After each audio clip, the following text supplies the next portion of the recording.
that's. Yes. Trying to explain to the governor that she's not the boss of us and she does not get to decide how our $114 million of federal dollars will be spent from the CARES Act. Because apparently other people think they already know what we should do.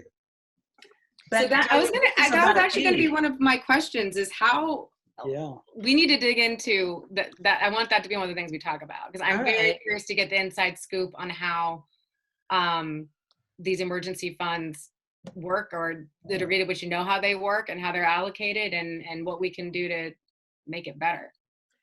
Oh yes, well, I'm looking forward to it. I think, unfortunately, when you join me on City Council, those funds will have already been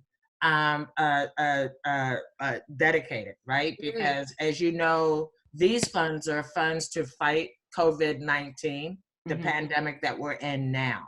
Right. What we hope is that the federal government gets a clue, and there will be other packages that are really based on providing direct support to individual people and not to organizations or other entities who are accustomed to being the recipients of federal resources.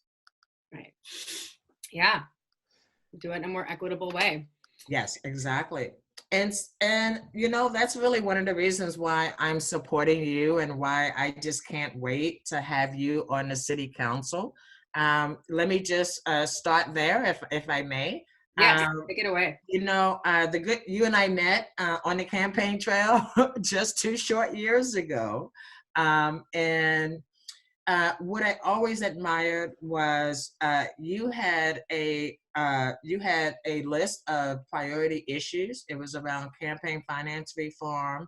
It was around climate justice and mitigation. And it was around, of course, stopping Zenith and those kind of things. But what I admired about you then was that, it is very difficult to take on an incumbent, and which is why most incumbents very easily get reelected.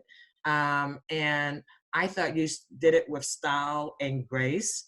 And you didn't attack my predecessor, Nick Fish. What you did was only talked about who you were and why you were running for that position. You and I shared that on the campaign trail, and it is rare in my mind to see a candidate that's just totally focused on, this is not about anybody else. This is who I am. This is who I bring to the table. And so I had admiration for you coming out of that campaign. And of course, since that campaign, you and I have worked on policy issues at the City of Portland. And I love your strategic thinking around big picture policy issues. And I like that you lead with a equity lens. It's kind of funny because, you know, the city was using that term before I got here. And I think it was a pretty term. But it didn't really mean a lot. And I know that you will be someone that will help me hold the city accountable for what it says it's going to do, right? So, and as you know, it takes 3 votes to do anything. And I think you and I could whip anybody else into shape and make them see our way.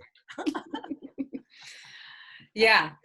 I definitely think that it's important that we have new leadership on council, and it was really an honor to receive your endorsement. I think that it was particularly in this race. You know, I think in other seats it's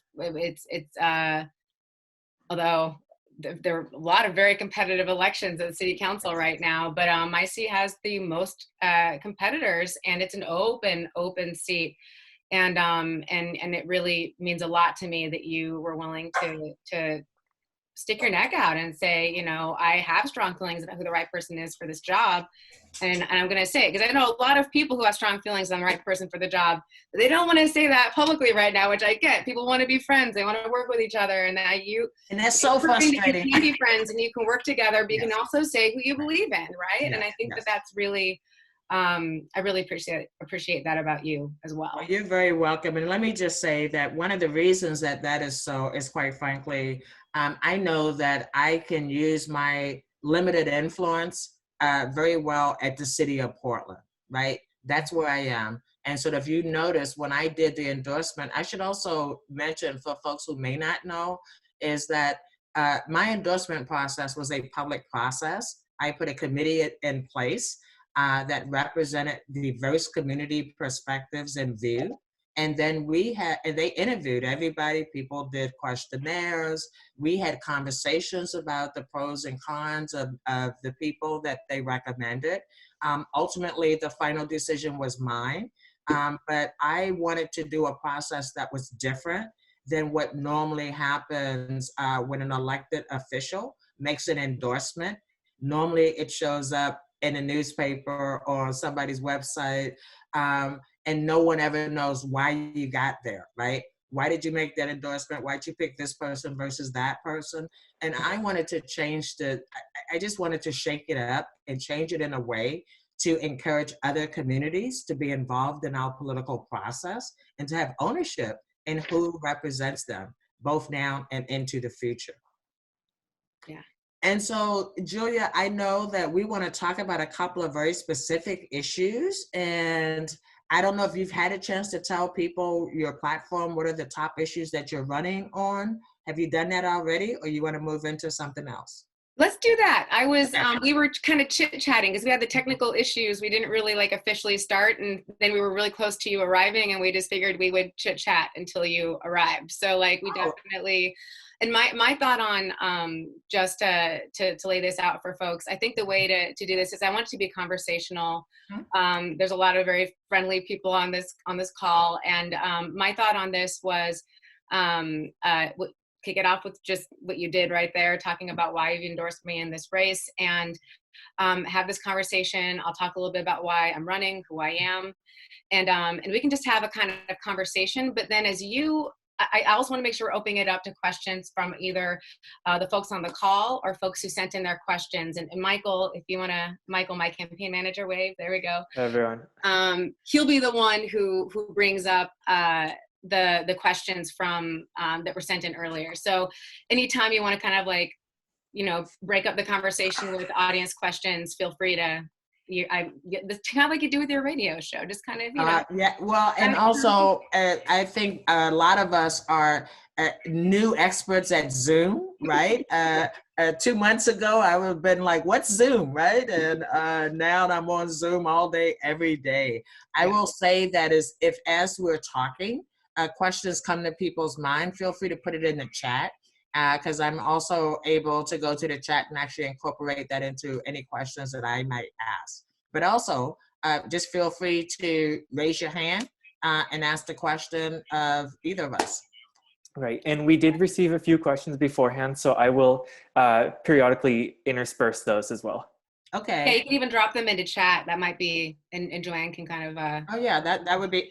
We'll make this work. Actually, so why don't we just get this show on the road and just say thank you all thank you for your patience in getting the technology working the way it should. But just know that at least you didn't have to do it at a city council meeting, which I've had to do several times. And knock on wood, we are getting really good at it. So that's the good news. And so, Julia, tell us, what made you decide that to run for this particular seat at this particular time?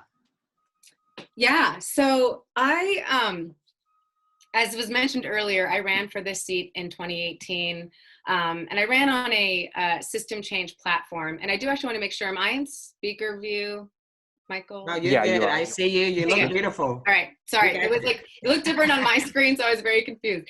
All right. Thank you. So yeah, I ran for the seat in 2018 on a system change platform. I thought it was, we definitely needed new leadership on council. And I'd had some very informative experiences. So I'm actually going to rewind a little bit further in the back, a little bit further into history here. The 2016 election was transformative for me. Watching a certain person become the president of the United States of America was the biggest gut punch as a woman, as a young person, as an ally to the LGBTQ community, and on so many levels. It was really crushing. And I'd had a feeling, I'd had a drive in me, a calling in me to run for office that had been kind of dampened down over time because I had supported so many elected officials over time, helped get them into office, and then was perpetually disappointed in them. And I spent my entire career kind of wagging my fist at elected officials to get them to do the right thing. And I mean, like an entire career, right? I was in the nonprofit sector, organizing campaigns, advocating on issues. And what winning looks like in that sector is generally status quo. You win to stop a bad thing from happening, but very seldom do we proactively create big, positive, systemic change. And I was just getting exhausted about that. You know, I was 35 at the time, but I was exhausted by that at 35. And then this person became president, and I was like, okay, I'm running. I have to run. And it became really clear to me that the federal level was not the place to be right now. I'd been a real federally focused person for a long time, and sometimes the state. But that year I got really deeply involved in city level politics through policy work. I've been asked to give expert testimony on water issues a few different times. And I got this front row seat to the ways that the city government doesn't function very well. And I started realizing it was this commission form of government. And I started recognizing they don't engage the community hardly at all in decision making. And it's not very equitable. And these at-large election systems have always been found to be in violation of the Voting Rights Act. And maybe that explains why the majority of people who've been elected to city council have been wealthy men from the west side of town, you know, and we've only in our entire history elected, 9 women and 3 Black people. That is inequitable. That is the definition of a lack of representation and an unjust system. And so I ran on a platform of system change. I said, we need to elect people by districts across the city. We need to have a publicly engaged process to make that decision through a charter review. Public engagement really matters. And I stood on my environmental background on needing climate justice and climate justice change quickly, and supporting the Portland Clean Energy Fund. And also really taking a strong stance. That first time around, I refused corporate cash. And I was running against an incumbent who was taking all the money he could get, right? So that was a really strong, I stick to my values. My actions really match my values. And I said then that if I could be running for office and using open and accountable elections, if I could use that program, I would. But I can't because it wasn't in place yet. Well, fast forward 2 years, and I actually had the opportunity to run for this seat again. So last time on my no corporate cash system change platform, I raised $40,000, which is kind of insane given my nonprofit background. I grassroots candidate through and through, and I got about 39,000 votes on that $40,000 budget. Which is unheard of in Portland politics. And it really demonstrated that, I took this huge chance on running against an incumbent on a bold topic that no one did polling on. I didn't know that it was a winning topic, but I did it because it was the right thing to do. And it turned out it really resonated with voters. And so when the opportunity to run for this seat came up again 2 years later, I felt that it was absolutely necessary for me to step up to the plate and build on what I built on last time. And it turns out that this system change issue is one of the biggest topics of this election cycle. The City Club did a report on it.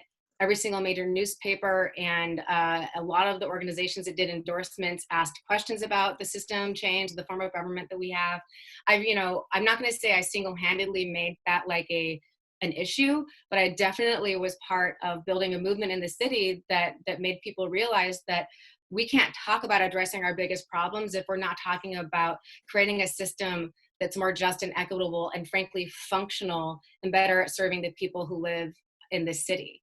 And it really starts there. So that's, and I just really love that thousands of conversations at the door and all over the phone. Because what political consultants would tell me to my face is you can't talk about that issue. It's not bread and butter. No one can connect. why they're struggling with their housing to a broken form of government. And it turns out actually people they can totally connect those issues. Mhm. And they can get that, lack of services in East Portland is strongly linked to a lack of representation on council, right? That resonated with people.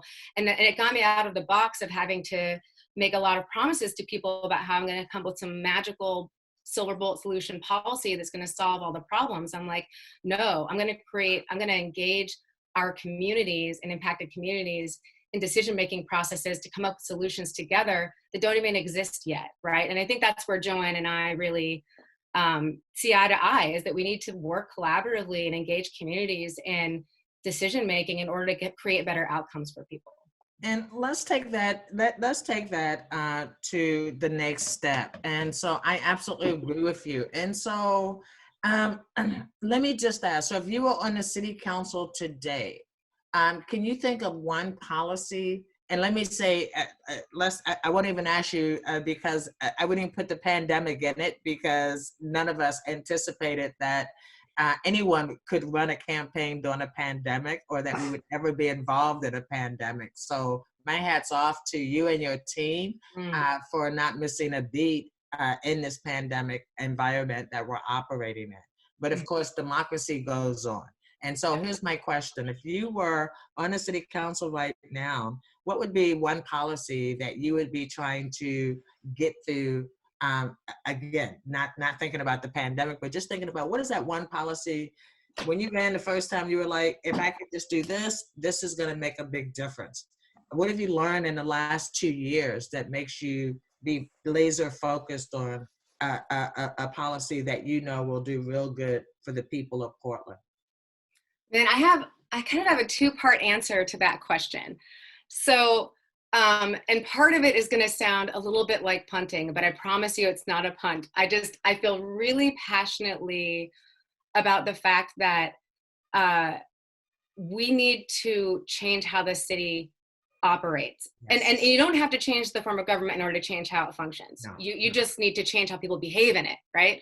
Yes, and I think that you modeled that really well with police accountability. You made that an issue that every single commissioner has to care about, and they should, because it's like it's such an important issue, and especially when you have 70% of the population of Portland not trusting the police, you better be treating that like a crisis. And you better have every single commissioner focusing on what can we be doing collectively to rebuild trust between Portland's communities and the Portland police, and how do we build in some accountability, because that's obviously where trust begins, right? So I feel really strongly that because it's so hard to know what bureaus I would get and what kind of policies I could be working on, I'm really passionate about three things. One is getting everybody working more collaboratively on our biggest problems: housing, putting people in shelters who currently, and I don't mean like housing like shelters, I mean like putting a roof over people's heads who currently are living on the streets. Getting really serious about that, overcoming our fears of liability, and just like putting people in housing and making sure that they have access to the services that are necessary for people to have quality of life and for public health to exist, right? People should be able to throw away their trash, go to the bathroom, wash their clothes, eat food, right? And they can't do that if they don't have a place where they can lay their head down at night. And there are things we can be doing. We have the money for it. Pre-COVID, we definitely had the money for it. And now, with COVID, there's emergency funding for it. So anyway, that's one thing, is like, I would be trying to get everyone to work really collaboratively on these big crisis issues, and engaging community in those decisions to come up with these policies that, I think a dozen tiny house villages across the city or more with the services being provided is something we could be doing in very short order with political will, right? And that's the kind of thing I'd be pushing for. And that's a temporary solution. We need better solutions over time, but we can enact that in months, And then some golf courses, I think we could put them on, because I don't understand why we own golf courses still, right? So there's a peeve of mine, but we've got options. And there's also other properties. There's other public properties or the private properties. There's options, And so And the other thing that I would add into that, I said there was three things. So You said two, but you can add a third. so the budget is one of them. And we're not going to fix the budget in one fell swoop. And I actually think that the pandemic is an opportunity to do some spring cleaning in there, right? Like it's like the stuff that we can identify quickly, areas that are over administered where we could do some cleanup, areas where there's the staff to management ratios are out of whack, right? We need to, like, you know, if you're managing one or two people, maybe you shouldn't be paid a management salary, right? Like, how do we free up money so that we are putting that funding toward frontline workers and making sure that that we're really allocating the existing resources as equitably and efficiently as possible. Now that we can't identify over time, what I really want to work on is shining a light into those black holes in the budget where we just throw money not knowing if it's working because we don't have a lot of data, right? So I'm all about shining a light, getting some more information to figure out if the money we're spending is working. The Commission Form of Government hates that process and doesn't do it very well because it might make a commissioner look bad. But I'm like, we need more data in order to make sure we're using our dollars in a smart way. But in terms of a policy, I might actually answer the policy question now, I promise. But like those two things, like it's like if we're not, you know, like the budget's kind of a multi-year project. We got some. Well, you might remember that's why I introduced my own budget the first year that I was on the city council, and it was such an uproar about that. So I do understand that budget question. Yes. Yeah, it's something that has to be addressed, and I'm not going to, you know, just sit on my hands and hope it gets better. We have to like actively work to make it better. So the policy, and I'm just going to go with, I have a few different policy babies, but like I'm going to go with municipal broadband because I worked on it a lot. When I was campaigning last time, the FCC gutted net neutrality, and I was like, we just need internet as a public utility. I dug in on it, and I saw we researched it, and we found out that, you know, Comcast and these companies are just sucking millions of dollars a year out of our city to provide us crappy internet that's way too expensive. And I'm like, I'm done with that, right? And we worked really closely. I got involved with municipal broadband PDX, and we worked really closely with the county.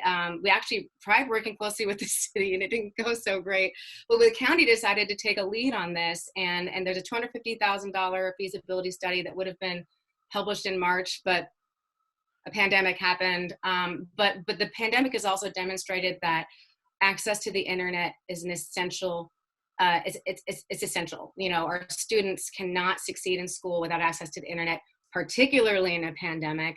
People can't seek services without the internet. You can't look for work without the internet. So I'm just going to double down on internet as a public utility and making the city a stronger partner on making that a reality with the county and the other jurisdictions in the city, and making sure that it's done in an equitable way. That's the reason why the county is leading on it, is because they want to close the homework gap. They want to make sure that people who lack access to the internet are given access to the internet. And I'm particularly passionate about starting in the east part of the county in East Portland, where we've been the most underserved and where people need it the most. And there's certainly a lack of access to the internet in East Portland. Someone asked a question about what you would do to change the form of government.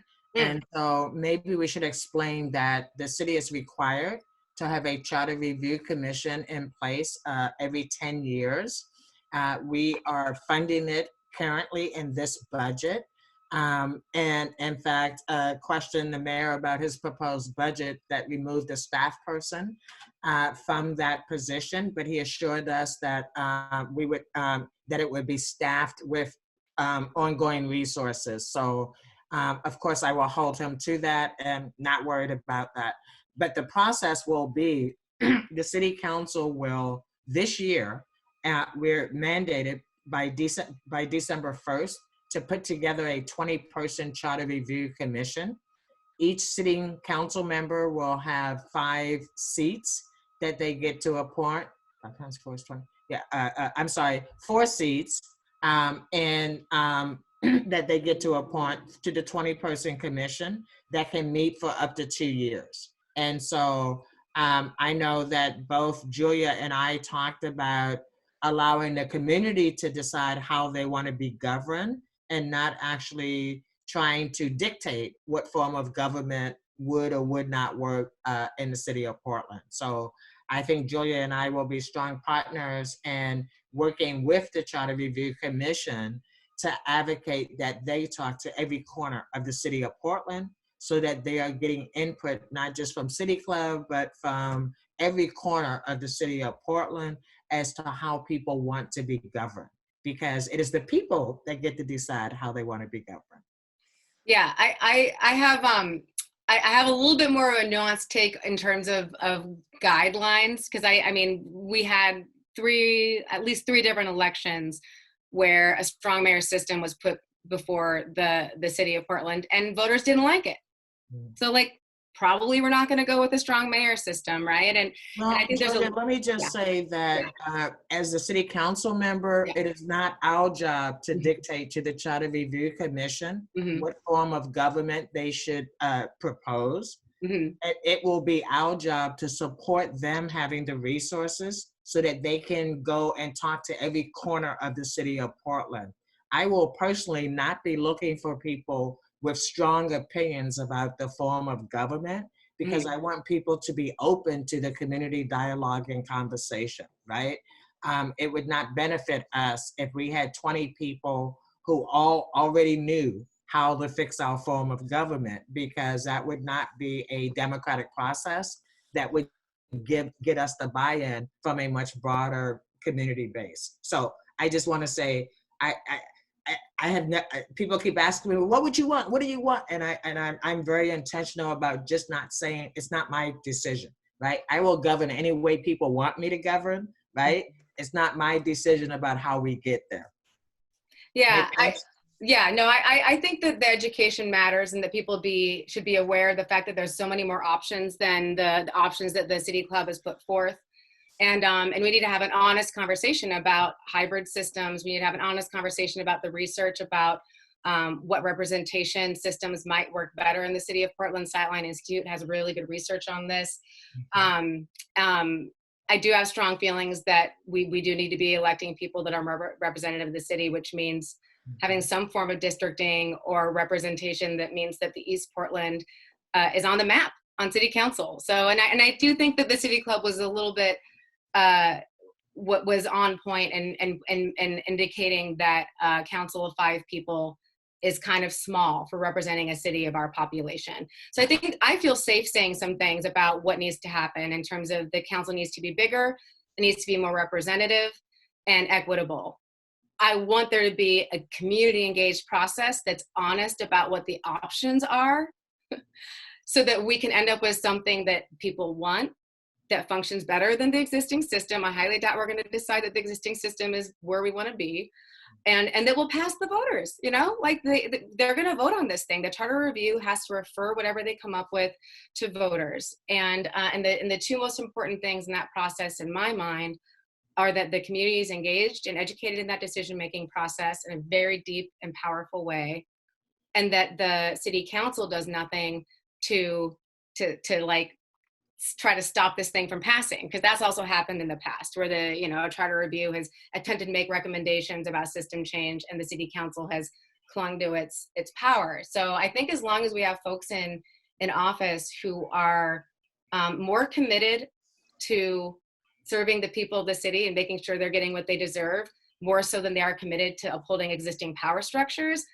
that's what matters to me, and that's what I think matters to the folks who are supporting me. So that's where I'm coming from. I'm a little bit more prescriptive than you are, Joanne, about what it is. Yeah, no, I mean that's like that's I agree fair. with you about the fact that like it's like as long as people are given good information to make smart decisions, I'm happy, because I trust Portlanders to make good choices. And you and I share that. To me, the most important thing is that no part of the city is left out of the dialogue and conversation. My role now is to make sure that the resources are there to fund that committee for their 2 years of work if need be, because they can work for 2 years, but they don't have to. Right. But as you know, the last Charter Review Commission actually did not fund it. and did not allow them to address policy issues. We were told that it would be an administrative cleanup, and that later the next year we would actually put a charter review commission in place. And we had a city council that did not allow that to happen. Wow. And so we got quite a few questions in the chat. Yes. So I might be cutting you off, Julia, not because not because I don't love you, but because I want to try to get as many people's questions answered as possible. Okay. But I did want to address one thing that you talked about, which was the budget itself. I have been very successful because of how I put my staff together. I have a budget analyst on my staff that has over a decade of city budget experience. So I can find any hidden dollar in the city of Portland that I'm not supposed to actually know exists. And so I just want to put that in your bonnet because it matters how you put your staff together, and it really reflects how you're going to lead, right? For me, I was like, I need to follow the dollars. And so I had to make sure that I had somebody that could help me follow the dollars. And so let's get to some other questions. What is the solution to ending homeless sweeps? It's to end homeless sweeps. It's to end homelessness too, right? Yeah. If we didn't have people forced to live on the street, then it would not exacerbate to sweeping people who have nowhere else to go. Right. And I think this, I guess, to what I said earlier about the short-term solution of these intentional villages, right, that we could be doing on public or private property throughout the city, where services could be provided, where they'd have a place to throw away their trash, where they would have access to the care that they need, and where we would also be helping provide the training on how to be an intentional community, how to kind of self-govern in that way. And that's something that there's a lot of interest in, and there's just been a lack of political will. And from the conversations I had with Mark Jolin and others who are working on this, is there's a reticence. From the only thing I could gather was that it was a fear of liability. They're just worried about being responsible for folks on these properties. But I'm like, we're responsible for them anyway, right? They're living on the streets in our city. Right. It's our responsibility. It's our community's responsibility to make sure these needs are being met. So to me, that it's like we have to actually create shelter and provide the infrastructure that's needed for these people to have their needs met and to be treated as community members, you know? And so that's how you end sweeps. And it's like, and in the short term, it's just, if you don't have a place where you can put someone, you probably shouldn't remove them from their property and move them somewhere else. Like that is not a home, you know, like it's like we can't just keep moving people around the city, right? So anyway, you have probably an answer to that as well, Joanne. Whatever you want to say. I will say that I was able to do something in 3 weeks, me and my staff, with some help that typically would take 8 months, and that was to put 3 outdoor shelters in place downtown with support services. And it was because there's somebody in these positions, right, that picked up the phone and called TriMet and said, we need your lot, right? We just need you to say yes. Just call the person that's being the obstructionist and say yes. We needed someone that was willing to say the city will take on liability, because guess what? In a pandemic, it is really, really hard to get insurance, right? And so we are learning things in this pandemic that I think will help us rebuild a much more equitable community coming out of it. I am so proud of the work that a whole host of folks did with Jorn as the lead agency and putting those outdoor shelters in place. And I had the same pushback. Well, you know, there's liability.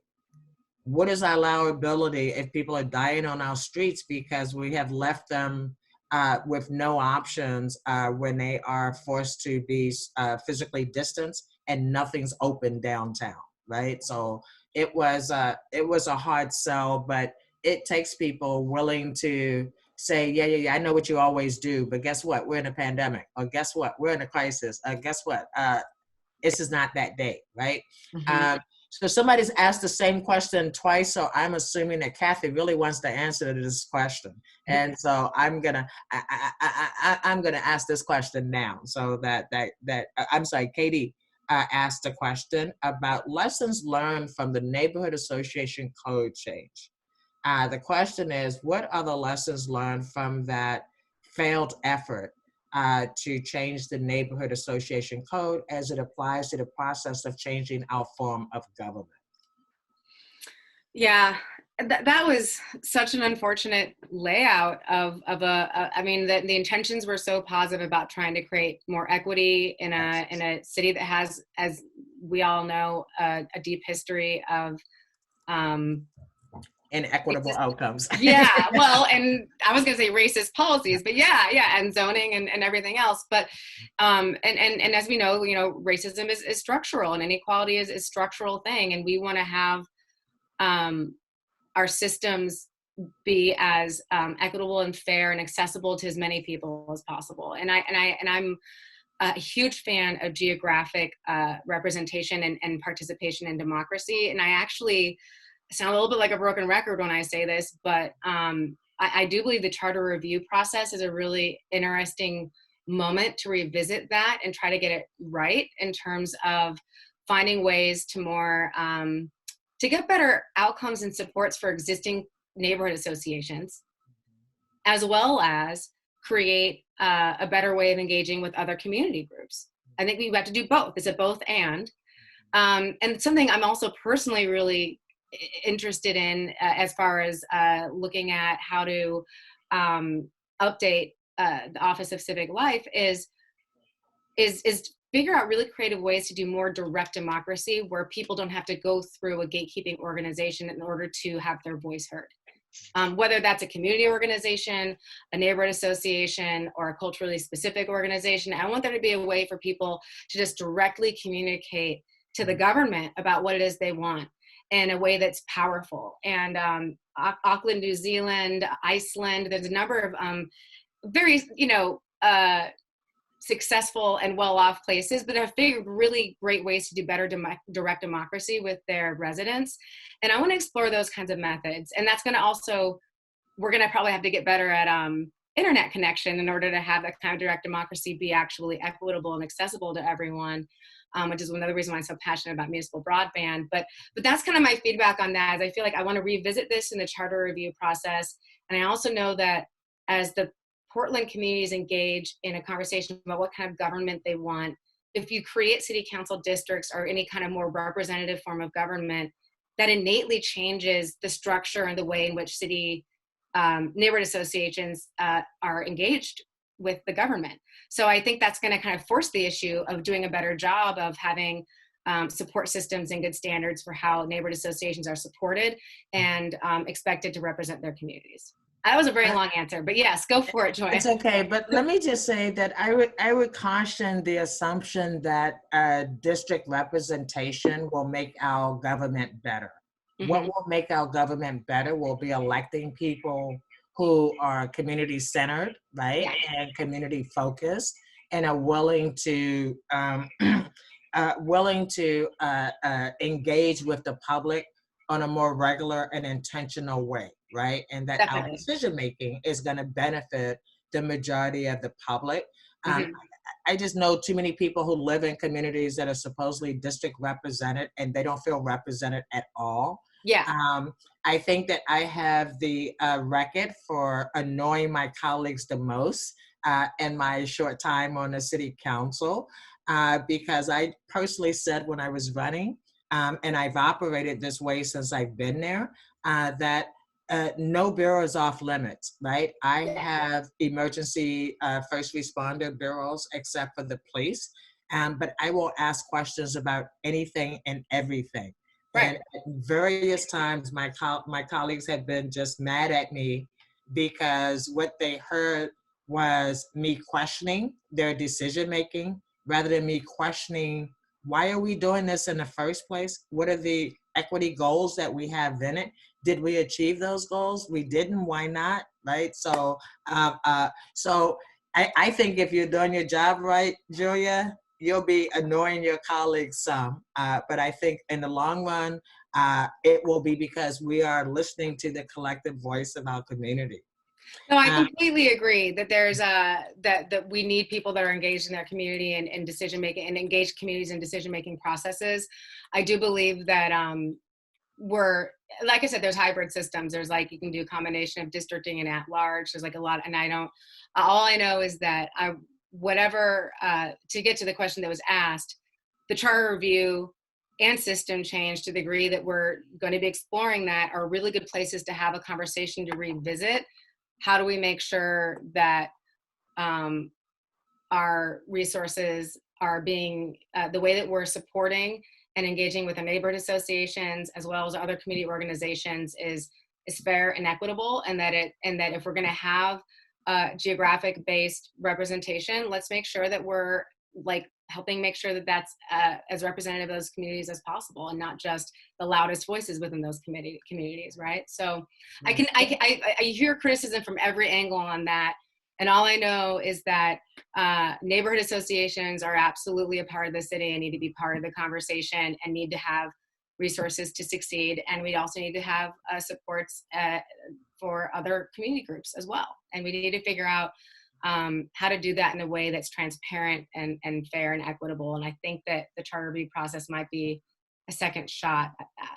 Let me recommend some other option, right? I think from my perspective, the worst thing that happened in that process was a disconnect between what the values were as they were articulated with what changes should happen to the neighborhood association system, why the neighborhood system should be more inclusive of everyone who lives in that neighborhood.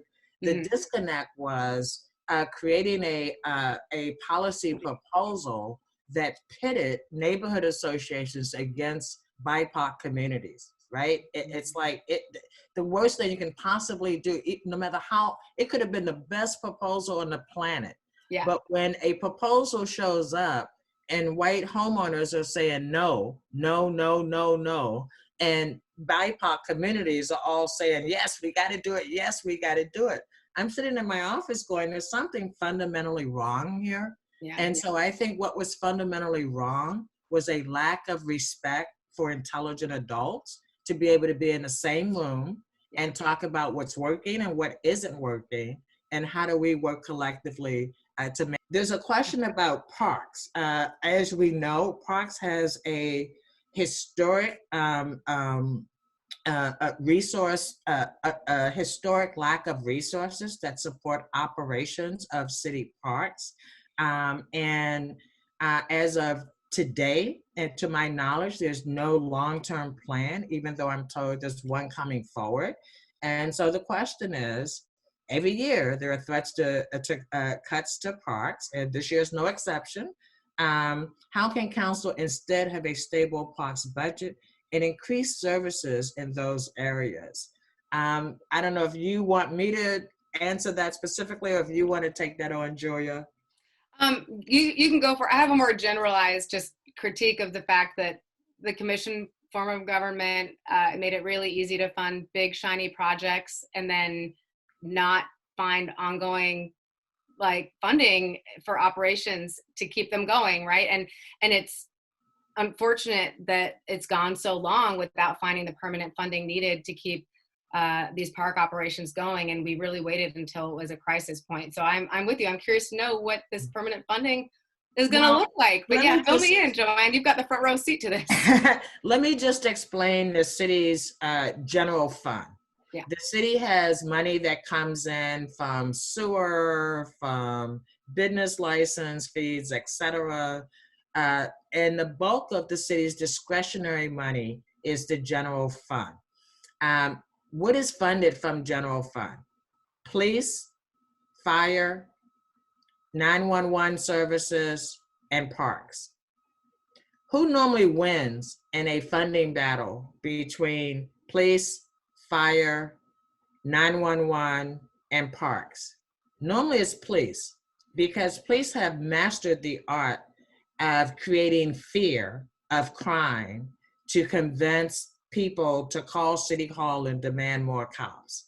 And we can see that because we know 35% of the city's budget is for police services.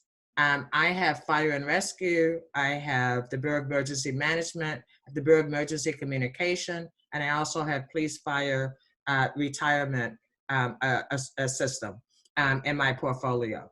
And so that's the first problem. When I first got to City Hall, I said, we need a bigger conversation about what are core city services that any person who lives in the city of Portland should expect that they would have access to, right? And then let's have the conversation about how we pay for it. Yeah. Because if we're always just saying what's in the general fund, what do cops need, what do parks need, what does a 911 need, then we will always be having a very small conversation rather than the big one that we must have. I think the great news that comes out of the pandemic, if you can say any great news comes out of the pandemic, is it's really going to blow up our budgets. And hopefully it blows up our thinking about what normal city services are. The mayor's done a really good job of framing this budget that we're working on now as a budget that prioritizes frontline communities, those hardest hit, hardest to recover communities. And we are focused on getting dollars out the door into the hands of people who are in desperate need, right? So I think the framing of his message and the work that we're doing now is really critical to that mission. But ultimately, regardless of the form of government, if we don't change how we finance governmental services that we all believe are vital, we will never have enough money for parks. I know Parks is working on something for the November ballot. I'm very concerned that that is foolish to attempt to put a money measure on a November 2020 ballot when we know the high unemployment that many of our community members will be facing. What we know is, what we anticipate, I should say, is a 30% unemployment coming out of this pandemic. And when we say that, we're actually saying for white people, because for BIPOC communities, it'll be 60%. And for BIPOC kids, it will be more like 95%. And so with the high unemployment we already know we're expecting, I just think it is disrespectful to be once again going back to voters asking for money when we at the city have not done our job yet to actually really start talking about what is the core services that any community member should expect. And so I told Parks directly that I could not support a bond for November because number one, it would be very quickly thrown together and just put on the ballot because of desperation. And that's not the way I want to lead. And actually, I'm glad you brought that up, because one of the things I was hoping you would talk about and that we could talk about together was in a weird way the opportunities that do arise out of this crisis. And one of them is that it as you said, blows up the budget, but yes, we've needed to take a critical look at how we prioritize our money in this yes, city. Yes. It's overdue, and there's nothing in this that has prevented us from doing it other than just a lack of political will and an unwillingness to want to shine light into those dark places and figure it out. But it's like, when you look at the total amount of money that is available, if you look at the total amount of money that's available at the city and the county and metro, and you look at what our jobs are, if we really think hard about how we want to spend those resources and what essential services actually are, we can do a lot with that money, and I think once you can prove that you can be responsible with the resources you have, then you can start looking at additional revenue sources, right? You have to be right. You have to tell people where we're going. I mean, yeah. There's so much uncertainty out there right now. I think that it is our role in government to really help people become steady where they are, right? We have people that we know are freaked out about what happens when the moratoriums are up on paying rent and on paying mortgages, because what we know ultimately is that money has to be paid back. The question is, how do we pay it back? That's huge on people's mind right now. And I just think that any government who thinks, well, what about me? What about me? The cities it will have a $75 million budget deficit going into the 2021 budget cycle. 75 million. We have never, ever, ever had a budget crisis like that. We know the state is thinking they may have up to a $3 billion budget cut, which means 17% cuts across the board. So I think what we're trying to do now is to be fair. And what fair looks like is that everybody's being asked to take furlough days, except for those who are under the living wage, under 65,000 at the city of Portland. So if you're an employee that makes less than 65,000, you have not been asked to take furlough days. If you're an employee that makes up to 75,000, you've been asked to take a 5-day furlough. If you make up to 75,000, you've been asked to take a 10-day furlough. Personally, I'm taking 15 days, so one of my staff people does not have to take the additional week because they would not be able to afford to take that additional week, right? So I think but we're still negotiating with our labor partners because we need labor to take the same kind of cuts across the board that non-represented people have taken. I'm strong labor. I'm labor do or die, right? Mm-hmm. But I also understand a $75 million deficit cannot be on the backs of non-labor employees. We all have to share the pain and we all have to share in the recovery. Someone asked a question about housing and getting people indoor. I will say that I'm having conversations with Mark Jolin now about understanding that sheltering will look a lot different coming out of this pandemic because the physical distancing rules will still remain in place. We are now already talking about, let's not make the mistakes that we made in 2008. Let's buy up hotels, motels, let's land bank so that even if we don't have the resources to build today, we have the land. And once you own the land, you can pretty much decide later what you want to build on it and how much you can build on it. And so I think having Julia on the city council really helping to push this kind of vision about we got to own stuff. We can't come out of this pandemic paying for hotel rooms and then not being able to put houseless people into safe environments when it's over. So that's the work that's happening right now. And I think I wanted to just add that you mentioned land banking, and I just wanted to say, yeah. I know that's one of your love. I know you love. I love land banking, and I love. You froze. I love land banking, and I love land trusts. You know, and because like if we're going to be serious about treating housing as a human right and not just as a commodity, because that's also how you get at some of the tenant rights issues too. It's like we need people, and I know that homeownership isn't right for everyone, but there's a huge portion of people who are renters who are absolutely homeowners who just don't have the capital, and can't get access to it. When you do land trust model or cooperative housing, there's so many different ways to get at home ownership that's permanently affordable. And some people push back on like, well, it's less profitable for them to do it that way. And I'm like, yeah, but it's a home and they own it and they're out of the racket of having to deal with landlords, right? So I think we have to be really serious about investing in and exploring alternative versions of housing. And also I'm excited about exploring modular housing that's high quality and built with good materials and sustainable labor. That's another way you can kind of get at affordability and building at scale. And with the RIP, with the residential infill project, we have an incredible opportunity to actually start building 4 and 8 plexes and getting that affordability in a way that we've been really challenged to do over the last decade or so. So there's this short-term need for the stuff I was talking about earlier with the housing villages and things, but there's this long-term need for land banking, land trust, modular housing, multi-unit housing that gets us across the finish line on actually having enough housing available that's affordable to people in the city. And so let me ask this question, Julia.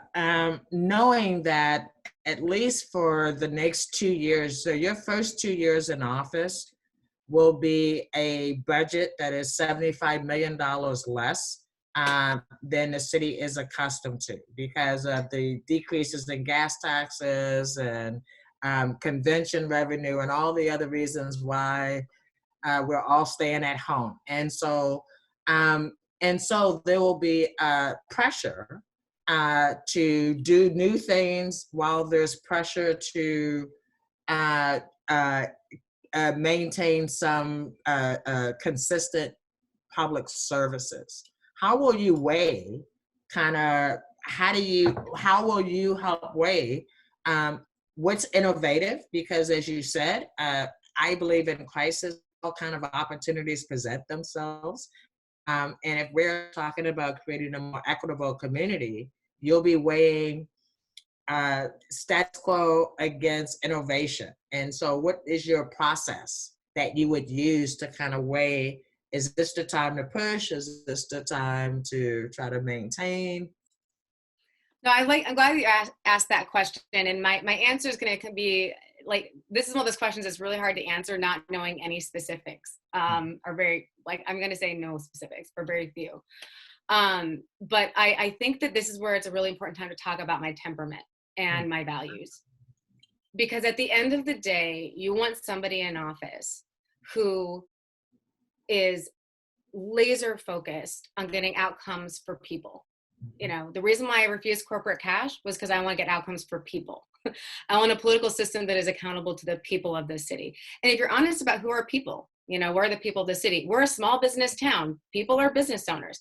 There's a lot of, you know, the people is a very broad phrase, right? That means there's a seat at my table for everybody. And we all got to get together and have a very grown-up conversation about how do we want to use what is going to be increasingly scarce resources in a way that's more equitable. And so I think what I can commit to is that I'm going to be engaging impacted communities in the decisions about how we're going to spend these increasingly scarce resources. And that right there is innovative.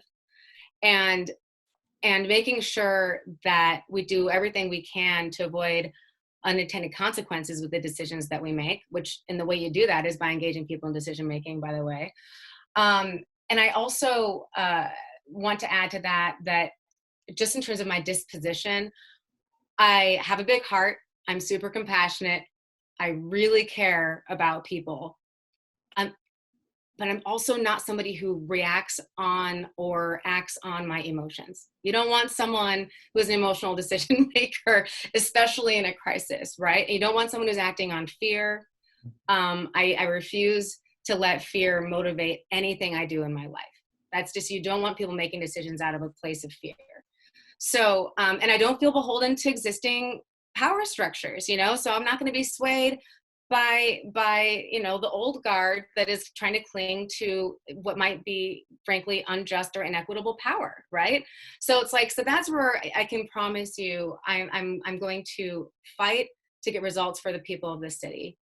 I'm not going to respond emotionally, but I'm going to respond with kindness and compassion, right? And I'm a really rational, analytical person. I'm wonky as hell. You know, Joanne can definitely. No, I love that about you myself. I'm like boringly wonky. Too, but don't get me started.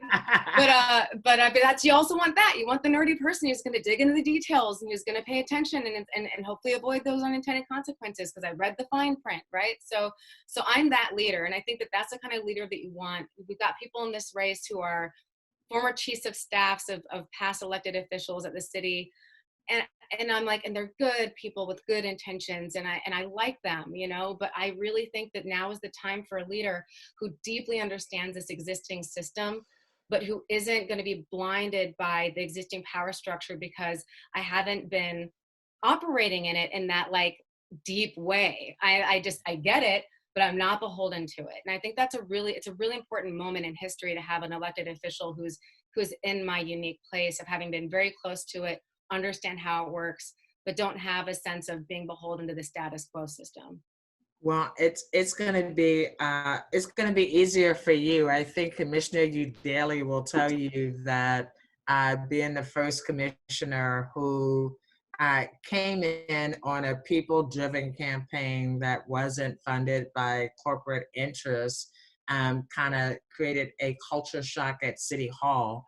And then there I came. you made the water warm. It's true. Like they're a little more. And Like, so I think we've kind of warmed them up now, and they kind of anticipate that the world really has shifted on its axles. And yeah. so we've only got a couple of minutes left. And I want to make sure that we use these couple of minutes wisely. And so I will ask Michael. Michael, is there a question that you would like me to end our conversation on, since he's been so brilliantly facilitating behind the scenes? I'm glad you called on me. I wanted to actually invite all the guests here. If anyone else has any last questions, we can call on you and you can speak directly, or you can type it. But if no one has any questions, I can ask another question. But please jump in if you have anything.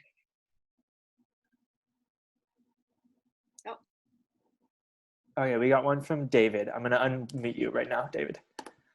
Thank you, Michael. Hello, everyone, and hello, Joanne. I'm new to David. town, but I've got about 30 to 40 years of experience in the same kind of endeavors you guys are trying to take on right now. My question to both you and Julia is, would you guys be willing to advocate for a board development program? A board development program where you can deal with some fundamental issues regarding rapport and building the safety, trust, respect that may or may not be missing between your colleagues and yourselves? I don't know if I understand. Yeah. I was about to say just what Julia was about to say. I don't know if I understand the question. Could you frame it in another way? Maybe. Yeah, most people don't have the background or training to step into a role of leadership and make the kinds of decisions you guys are responsible for making day in and day out, right? Much less being a critical thinker and seeing the big picture and understanding how you may or may not be relating to one another. And I know in my years, I'm working with different colleagues at both the local, county, and state level, that everybody gets into their turf or silo mode, and they feel like they have to, justify their own existence rather than collaborate and recognize that they're a piece to the puzzle, and that if anybody has too much ownership, the jigsaw puzzle can't come together. Okay, now so your question is... There's some really great programs out there for leaders on national level where you can participate in a year-long endeavor where you're going to these workshops, getting the exercises that you can take back to your council and work on those kinds of processes together. Well, since we're really short on time, but I like that question because I think that I'm a huge fan of ongoing training, right? And education, right?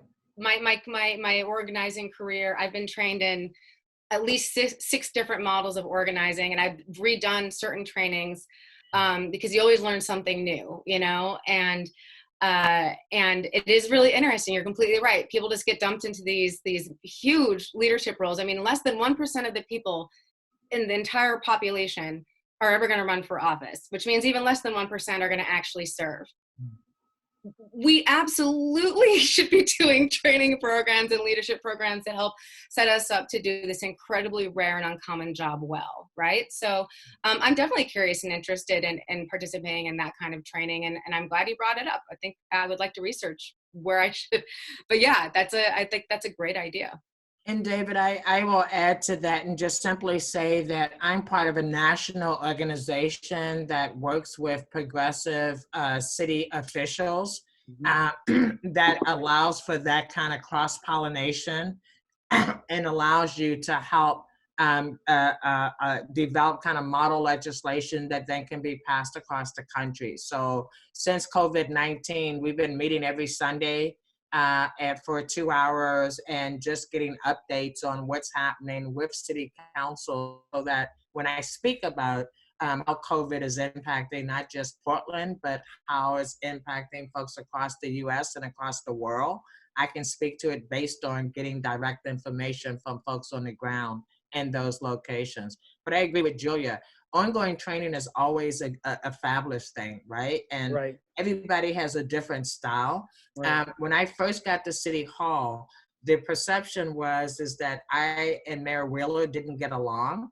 And the reason that people thought we didn't get along was because I was just not going to go along. I would go, well, why? Well, show me this information. Well, what are the numbers about the minority contractors in this particular proposal, right? When I first got there, people told me, oh, you can't ask that, you can't ask that. And I went, well, yes, I can. If you want me to approve a couple $1 million for this project, I can ask a lot of questions, right? So there has been a culture created that people don't ask those direct questions. And so in the time I've been there, people aren't surprised anymore that they get asked direct questions on a regular basis. And if they don't have the information, they expect a no vote from me, because I'm just not going to go along to get along. And I'm not mean about it. I just won't do it. And they know it. Right. Well, I like your style. Maybe at some point I can share some of the resources and, Excellent. information that might help put this together for you. Sounds like a plan. Sure. And let me just say thank everybody for making time and being flexible, and then going with the flow with our technological malfunctions, because I think we've all had those over this last 2 months. Julia, I am so excited about serving with you on the Portland City Council. I think you bring smarts, I think you bring fearlessness, and I think you bring a real desire to serve our community. And so just 8 days away, right? Next week at this time, you will be on to the next step. So I thank you very much for inviting me to participate in this dialogue with you. And we'll be doing all weekend to get you over that finish line. Thank you. Yeah, there's plenty of ways to get engaged. We've got folks making phone calls every single day to voters now through Election Day.